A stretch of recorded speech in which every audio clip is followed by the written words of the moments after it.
but only if you genuinely enjoy stepping into the past with me. And let me know in the comments where you're tuning in from and what time it is for you.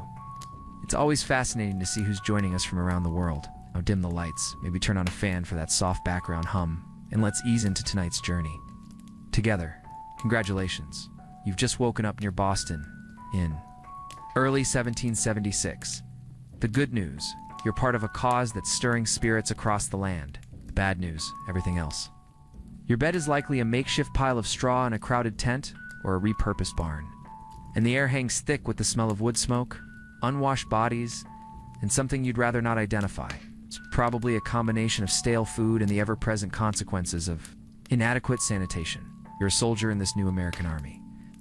Or perhaps you're just trying to catch a glimpse of it from the packed roadsides, hoping for a glimpse of the king or Parliament's notables if you were back in London.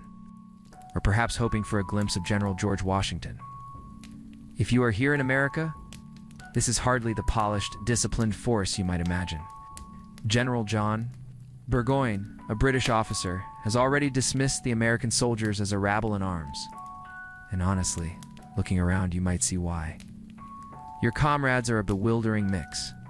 Farmers, artisans, fishermen clad in whatever homespun clothes they could throw together before trudging off to war, often in tatters, unwashed, unshaven, with hair matted and beards long. There are young boys, barely 15, and older men who've seen 60 or more years of hard living. Some are missing teeth, others fingers. Casualties of a time when life was simply tougher and accidents were common. You might even see Negroes and Indians among the ranks, particularly in the Rhode Island regiments. Proving themselves equally serviceable for fatigue and action, many having already shown themselves brave. The food surprisingly isn't terrible, at least not yet.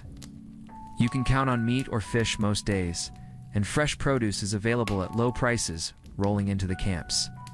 You might even enjoy a breakfast of warm bread, good camp butter, and a dish of coffee or a hearty dinner of pork and cabbage.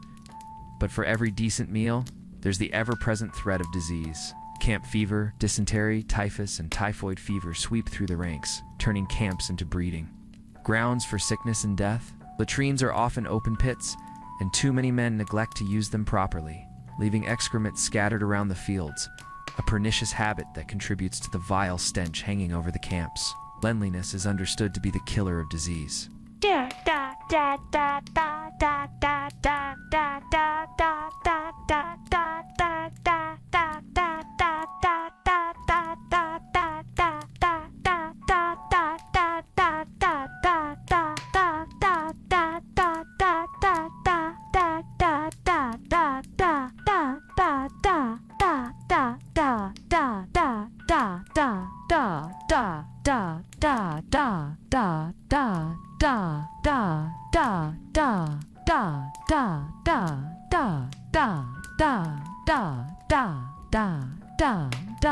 West T Rutadas Renatai Adatai wide. Washing clothes is considered women's work.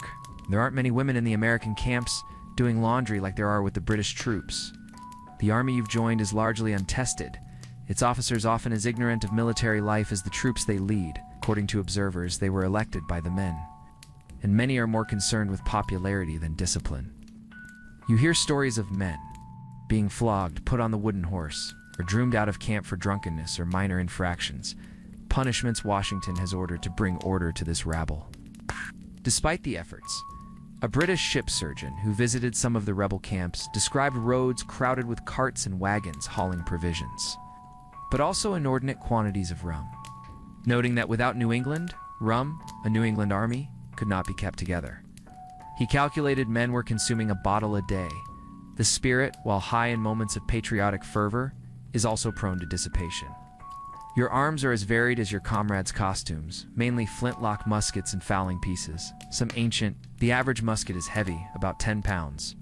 But a good musket man can prime, load, fire, and reload 3 to 4 times a minute, a shot every 15 seconds. The problem is, many men accustomed to firearms since childhood use them any way they see fit, firing them off at wild geese, or just for fun. Wasting precious powder, which is in short supply across the colonies, Washington, newly in command, quickly discovered how desperate the situation was regarding powder. reportedly stunned into silence for half an hour when told there was less than 10,000 on hand, enough for only about 9 rounds per man. Supplies come mainly by clandestine shipments from Europe, a precarious lifeline across 3,000 meters of ocean. Congratulations, you've endured the stench and the sickness of camp life. The good news, the enemy is bottled up in Boston. The bad news, you are 2 and away. Your army controls the land around Boston, but the British control the sea, supplying their troops and receiving reinforcements at will. The situation, as General George Washington notes on January 14, 1776, produces many an uneasy hour when all around me are wrapped in sleep. Few people know the predicament we are in. He's been in command for 6 months since July 3rd, having taken over the sprawling, spontaneous New England army that gathered after Lexington and conquered, and the savage, fighting at Breed's Hill and Bunker Hill. Washington, a 43-year-old Virginia, a man of commanding presence. It's over 6 feet tall, well-proportioned, with reddish-brown hair and gray-blue eyes, carries himself with martial dignity. He's accustomed to respect, amiable and modest, but with a certain distance in manner. He had little prior military experience beyond backwards. Warfare and the disastrous Braddock campaign, never having led an army in battle or directed a siege, yet Congress appointed him Commander-in-Chief of the Army of the United Colonies. He himself feels great distress, conscious his abilities may not be equal to the trust, but seeing the importance of the glorious cause, he accepts the momentous duty. He quickly sets about organizing the army, which still has no flag or uniforms. Officers are distinguished by ribbons or cockades, sergeants by red cloth on their shoulders. Washington chooses a light blue ribbon across his chest. He insists on discipline. New rules and regulations are read every morning after prayers. He reviews the defenses on horseback almost daily. Yet despite the changes, the army remains largely composed of citizen soldiers, many unused to being told what to do every hour of the day, preferring to do as they please. This puzzles Washington, who struggles with a mounting contempt for what he sees as the unaccountable kind of stupidity in the lower class of these people and the officers who cater to them to get reelected. However, Washington finds a few remarkable men untried but with ability. Nathaniel Greene, a 33-year-old Rhode Island foundryman, self-educated, good-natured, and a born leader who had never set foot on a battlefield before joining the army. 6 months ago, despite a stiff leg and occasional asthma, Greene proves tirelessly hard work, applying himself every waking moment, often sleeping only a few hours a night. He quickly becomes an object of confidence for Washington, always in agreement on matters of consequence. Another is Colonel Henry Knox, a 25-year-old Boston bookseller, big, gregarious, and highly energetic. Despite a fowling piece accident that destroyed 2 fingers on his left hand, Knox, like Greene, is self-educated, reading all he can on gunnery and tactics. Washington had decided the army at Boston was insufficient, and the king had dispatched reinforcements and 3 of his best major generals, William Howe, John Burgoyne, and Henry Clinton. A member of Parliament had earlier said he would decline a command in America, but now duty called. Was convinced the insurgents were few compared to loyalists. War had come on April 19th at Lexington and Concord, then savagely on June 17th at Breed's Hill and Bunker Hill. Bunker Hill was proclaimed a British victory, but His Majesty's forces suffered over 1,000 casualties in an appalling slaughter before gaining the high ground. As acidly observed, a few more such victories would surely spell ruin for the victors. By summer's end, a British ship docked at Plymouth, bearing 170 sick and wounded officers and soldiers from Bunker Hill, all in great distress. Some without legs or arms, clothes hanging on them like loose morning gowns, so much were they fallen away by sickness and want of nourishment. Near 60 women and children, widows of the slain, were on board, exhibiting a shocking spectacle. The vessel itself, though very large, was almost intolerable from the stench. The miseries of the troops still besieged at Boston, and the loyalists who took refuge there were also described in London papers. The scene, melancholy, disease, and death. The soldiers almost lost for want of fresh provisions, like birds in a cage. On the afternoon of October 26, 1775, King George III rode in royal splendor to Parliament to address the increasingly distressing issue of war in America. In an age that adored ritual and pageantry, it was a scene hardly to be improved upon, with 60,000 people lining the route. The king, 37, hard-working and duty-bound, believed America must be made to obey. He had no doubt the nation saw the conduct in America in its true light, and compelling obedience was necessary. In the House of Lords in March, Lord Sandwich, First Lord of the Admiralty, looked incredulous when challenged on winning the war. "Suppose the colonies do abound in men? What does that signify?" he asked. "They are raw, undisciplined, cowardly men." General James Grant boasted he could march from one end of the continent to the other with 5,000 British regulars, a widely quoted claim. By the crisp, sunny afternoon of October 26th, George III's popularity seemed higher than ever. He entered the House of Lords, flanked by peers, addressing Parliament on the desperate conspiracy and rebellion in America. He declared America in rebellion and confirmed he would commit land and sea forces, including unnamed foreign mercenaries, sufficient to end it, denounced the leaders for seeking independence, something they had not yet openly declared. Parliament. Tory and Whig denied the supremacy of Parliament in determining what was best for America. Even Edmund Burke referred repeatedly to our colonies, despite heartfelt opposition speeches calling for conciliation, warning of ruinous consequences, and questioning the hiring of foreign troops or shedding British blood. The votes in both houses overwhelmingly supported the king's stance, defeating the opposition by more than 2-1 in the Lords and an even greater margin in the Commons. The debate in the Commons lasted until 4 in the morning. Congratulations, you've survived the political pronouncements and the looming threat of more war. The good news? Washington is making plans. The bad news? His first plan is to send 1,000 men into the wilderness of Maine to attack Quebec. A hastily conceived secret expedition based on too little knowledge of the terrain. His second plan is to end the waiting and strike at Boston, even if it means destroying the town. Despite formidable British defenses and insufficient American artillery and gunpowder, he wants a speedy finish. Convinced no danger is to be considered when put in competition with the magnitude of the cause. He convenes a council of war on September 11, 1775, asking his generals whether they can make a successful attack on Boston by means of boats. 3 major generals and 4 brigaders are present, including the only professional soldier, Major General Charles Lee, former British officer with a sharp mind, a strange appearance, and a love for dogs. Lee, Washington's second-in-command, is self-assured, highly opinionated, moody, and ill-tempered. Boiling Water, his Indian name.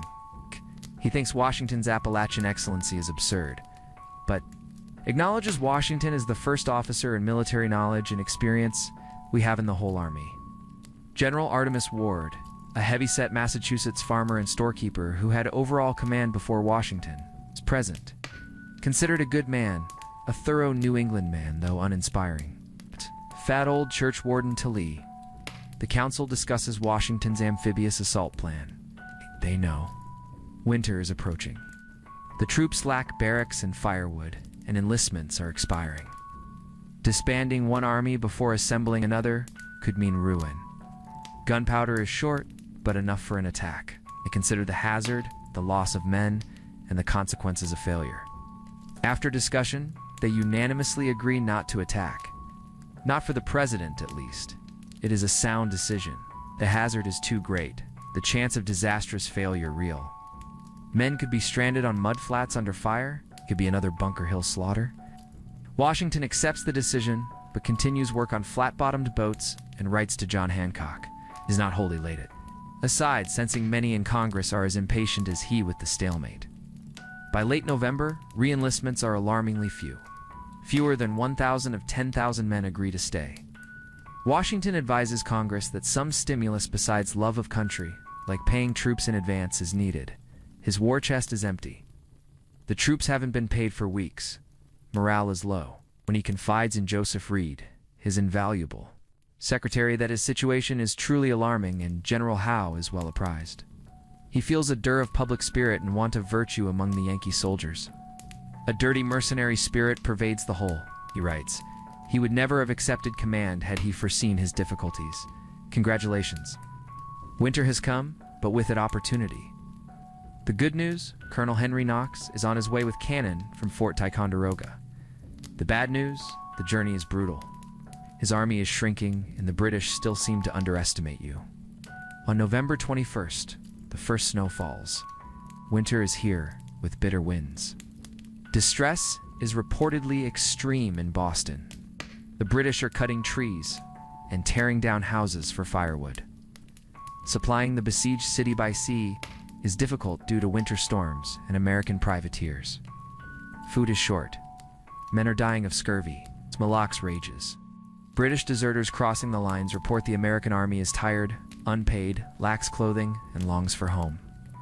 In mid-January, Washington writes one of his most forlorn letters to read, suffering. Sleepless nights. Feeling few know the predicament they are in, he enumerates his troubles. Little powder, no money, depleted arms supply because men going home took muskets.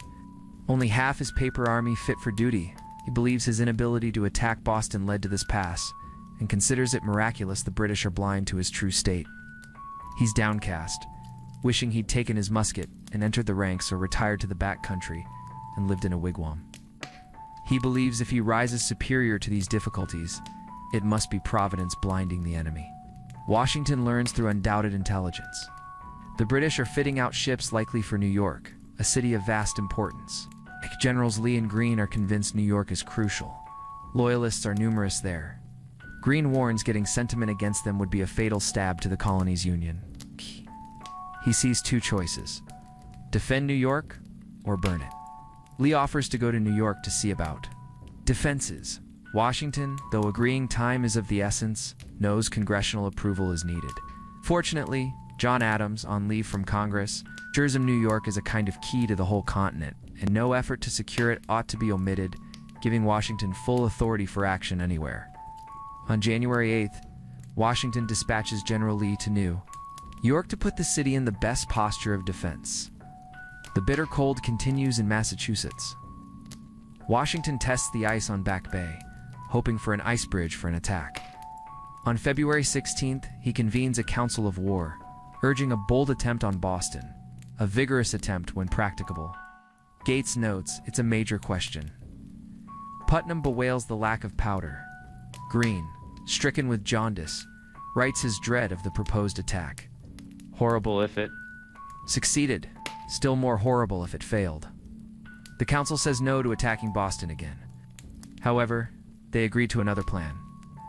Lure the enemy out to attack the Americans by fortifying Dorchester Heights. Howell had sworn he would sally forth if the Americans occupied Dorchester.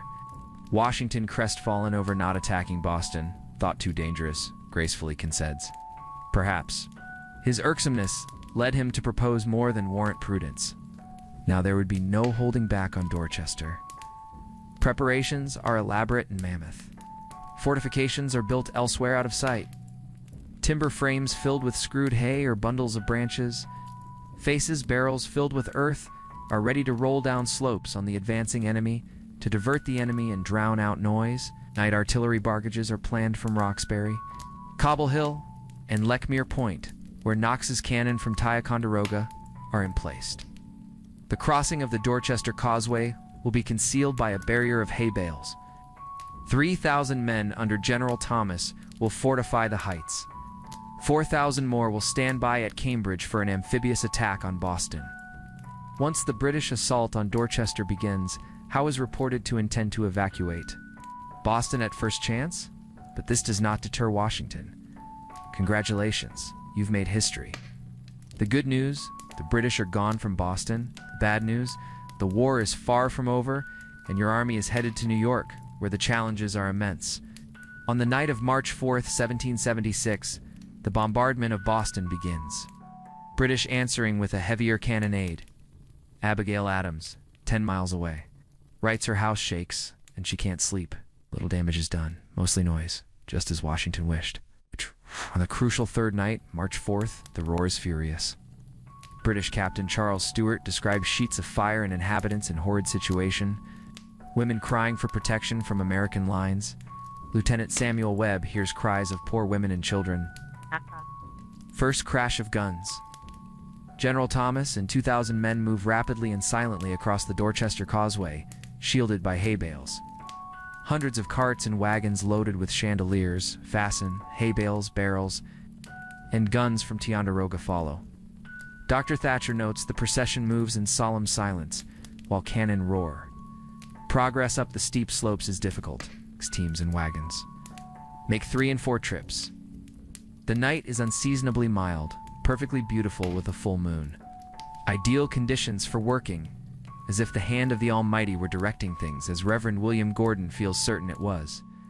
By first faint light before dawn, everything is ready. At least 20 cannon in place. It is an utterly phenomenal achievement. At daybreak, British commanders looking up at the heights can scarcely believe their eyes. Howe exclaims, "These fellows have done more work in one night than his army could do in 3 months." The shock of discovery throws the British into utmost consternation. Their immediate cannonade proves useless. Their guns cannot elevate high enough. Admiral Skellum sends an urgent message to Howe. No ship can remain in the harbor unless the rebels are removed. Howe must attack. He orders 2,000 troops to proceed by ship to Castle Island for an attack on Dorchester at nightfall. Captain Archibald Robertson thinks the plan little short of madness. The fate of the whole town, if not America, at stake. By nightfall, a storm rages with hail mixed with snow and sleet. By midnight, the wind blows almost a hurricane. Windows are smashed, fences blown over. 2 British transports bound for Castle Island are blown ashore. American Lieutenant Isaac Bangs calls it the worst storm he ever exposed to. Clearly, no British assault will happen that night. The morning after, the storm continues. Rain driving, General Heath concludes. Kind heaven intervened. Howe calls off the attack and gives orders to prepare to evacuate Boston. Possibly it was the storm, but also Robertson's pleas and the influence of other officers and John Montresor, who convinced Howe to evacuate. No one in Boston will forget the days that followed. In less than 48 hours, the town's security dissolves. Howe's army and fleet are in danger. They face the humiliation of ignominious retreat. Boston becomes a scene of utmost frenzy. Nothing but hurry and confusion. Every person striving to get out, loyalists, are in utmost distress. Howe had received no orders from London since October. He has no long-standing plan for withdrawal. General Grant notes, he was never in so thick a wood. But they must look forward and get out. Thousands of troops, military stores, women, and children must be transported. Plus, every loyalist who chooses to go, food is scarce. Ships are delayed by storms. High winds churn the harbor. Rebel guns remain silent, but are visible on Dorchester Heights, steadily strengthening their position. On March 8th, town selectmen cross lines under a white flag stating Howe has no intention of destroying the town unless the troops are molested. The word is passed allowed to depart peacefully. The British would spare the town. The night of March 9th, when rebels move on Nook's Hill, Howell orders a thunderous all-night bombardment. But only 4 men are killed by a single ball. Men gather 700 cannonballs the next day. House. In town, the rush worsens. Hogsheads of sugar and salt, barrels of flour, even the commander's elegant coach are dumped into the harbor. Cannon are spiked or dumped. Americans watch confusion from hillsides. Washington, convinced Howe is ready to sail for New York. The alarm and anxiety among loyalists is extreme. They must leave, but don't know where or if there's room. By March 10th, they are. Told to come aboard, there's no time to deliberate. Little can be taken. Those who earlier fled Cambridge or Roxbury know the experience. Now, Bostonians face forsaking homes, belongings, way of life. Howe orders inhabitants to give up linen and woolen goods for the enemy's use. Korean Brush, a loyalist, is assigned to carry it out. He and his men plunder the town. Gangs rampage, breaking open houses and shops. There never was such destruction and outrage committed any day before this. Brush makes off with over 2,000 pounds worth of goods from one war arf. Not until St. Patrick's Day, Sunday, March 17th, does the wind turn. At 4 in the morning, over 8,000 redcoats march through the dark streets. By 7, ships throng the wharves, lifting sail, By 9, all are underway. 120 ships depart with over 11,000 people, 896 troops, 667 women, 553 children, 1 loyalists. Americans watch from shore, cheering, weeping. Psst. Is the Lord's doing? The whole fleet anchors at King's Road. Howe's flagship Kadim fires a roaring 21-gun salute. The Chatham's full 50 guns answering an ear-splitting reminder of royal might. Congratulations, you've survived the siege of Boston. The good news, it was a pretty sharp skirmish and a victory. The bad news, you're headed to New York. A far greater challenge. First cheers. From American lines come at 9 that morning. Small boys run across the neck with news. British troops are still manning Bunker Hill fortifications. Hey dummies set up by fleeing redcoats. Early afternoon, the first troops from Roxbury march into Boston. Drums beating, flags flying, led by Artemus Ward. Washington, in a characteristically gracious gesture, gave the honor to Ward, the thorough New England man, and his predecessor. He knows Ward was the first to favor a move on Dorchester Heights. Washington attends Sunday services. His chaplain choosing Exodus 14:25 as text, and they took off their chariot wheels. For the Lord fight for them against the Egyptians. Washington rides into Boston. March 18th surprised how much was not destroyed. The town suffered greatly, but Hancock's mansion is fine, occupied by General James Grant, who wanted to lay waste to every town. The last desperate efforts are evident. Spiked cannon, shattered wagons, scuttled ships, smallocks still lurking. An inventory lists immense quantities of abandoned British goods, far more than expected. The siege was a stunning success. Washington bested Howe, despite insufficient resources and inexperienced officers. He had been saved repeatedly by his council from attacking Boston, but accepted their judgment without ill temper. He kept his head, health, and strength, bearing up under immense weight. Having struggled with his dislike of New Englanders, he chose untried Yankees like Greene and Knox, who proved able and loyal, saving the day. Washington never again speaks ill of New Englanders because they are New Englanders. He has no illusions about what lies ahead.